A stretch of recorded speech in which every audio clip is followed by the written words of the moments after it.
ప్రభు నామమున మీ అందరికీ వందనాలు. ఈ దినము దేవుని యొక్క వాక్యము వాగ్దానం. మనుషులను సంతోషపెట్టువారైనట్టు కంటికి కనబడవలనని కాక ప్రభువునకు భయపడుచు శుద్ధం శుద్ధాత్మ కరణం గలవారై అన్ని విషయంలో విధేయులై ఉండుడి. క్రీస్తునందు ప్రియ దేవుని బిడ్డలారా, దేవుని వాక్యం ఇంట్లో కానీ బయట కానీ ఏ పని ఇవ్వబడినా దాన్ని మనము హృదయపూర్వకంగా చేయవాలని ఒక విశ్వాస యొక్క జీవితములో ఇది గొప్ప రహస్యం అని బైబిల్ మనకు సెలవిస్తుంది. మనం ఏం చేసినా ఆయన నిమిత్తం మనస్ఫూర్తిగా చేయాలి. ఆ విధంగా మనం చేయడం వల్ల ఖచ్చితంగా దేవుని యొక్క ఆశీర్వాదాన్ని మనం పొందుకుంటాం. ప్రభు మనకు అప్పగించబడిన ఏ విధమైన పని అయినా ఇష్టపూర్వకంగా అంగీకరించడానికి మనం నేర్చుకోవాలి. ప్రియమైనటువంటి దేవుని బిడ్డలారా, ఆ విధమైనటువంటి పనిని మనం చేయాలి.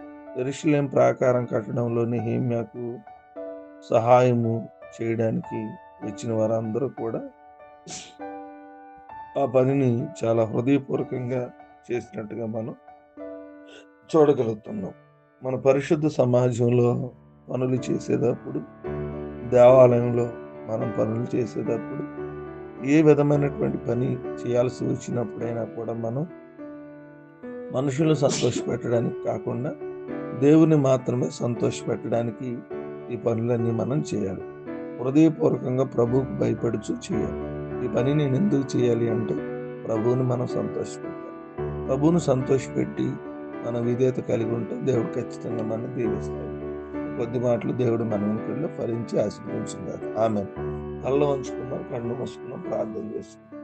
ప్రేమ నమ్మకం కలిగిన తండ్రి, మీకు వందనాలు. ఈ ఉదయకాల సమయంలో మరలా మిమ్మల్ని ఆరాధించే ధన్యత, ఘనపరిచే ధన్యత మీరు మాకు ఇచ్చినందుకు మీ స్తోత్రం. ఎక్కువనే లేచి మిమ్మల్ని ఆరాధించాం, మీ నామాన్ని ఘనపరిచాం. అందుని బట్టి మీకు స్తుతులు తెలియజేస్తున్నాం. అయినా వాక్యపు వెలుగులో మాతో మాట్లాడు. మనుషుల్ని మేము సంతోషపెట్టి కంటికి కనబడమని కాక భయముతో, శుద్ధ హృదయముతో నాయన మీకు విధేయులై ఉండే మనసు మాకు దయచేయమని కోరుకుంటున్నాం. మా జీవితాలు ఎప్పుడూ కూడా మిమ్మల్ని సంతోషపెట్టి కృప మాకు దయచేయండి. ఈ దినపు వివాహ దినాలు, పుట్టినరోజు జరుపుకున్న వారిని జ్ఞాపకం చేసుకోండి. ఉద్యోగాలకు వెళుతున్న వారిని జ్ఞాపకం చేసుకోండి. సువార్త పరిచయలో ఉన్న ప్రతి ఆటంకాన్ని, అనారోగ్యంగాను, బలహీనంగాను, భయంతోనూ, శరీర బలహీనతో ఉన్న వారిని జ్ఞాపకం చేసుకోండి.